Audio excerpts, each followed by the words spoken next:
বিষ্ণু ঈসা ইসলাম সুনানে আবু দাউদ এবং তিরমিজির হাদিসে বলেন, ইফতারাকাতিল ইয়াহুদু আলা 71 ফিরকা।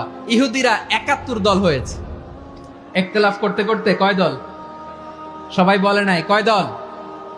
ওয়াফতারাকাতিন নাসারা আলা 72 ফিরকা। আর নাসারারা হইছে 72 দল। আওয়াজ করে বলুন তো কয় দল? ওয়াসাতাফতারিকু হাদিহিল উম্মাহ বি73 ফিরকা। আর বিশ্বনবী আফসোস করে বলেন, আমার উম্মত হবে 73 দল। ইহুদি 71 দল, নাসারা 72 দল, আর আমার উম্মত। বুঝে থাকলে আওয়াজ করে বলেন। বিশ্বনবী বলেছেন আমার উম্মত ভাগ হবে কয় দলে? কুল্লুহা ফিন্নার, সব জাহান্নামে যাবে, ইল্লা ওয়াহিদা, একটা দল ছাড়া। সাহাবারা বললেন, মান হিয়া ইয়া রাসূলুল্লাহ, সেই নাজাত প্রাপ্ত জান্নাতি দল কোনটা, আপনি কি আমাদের বল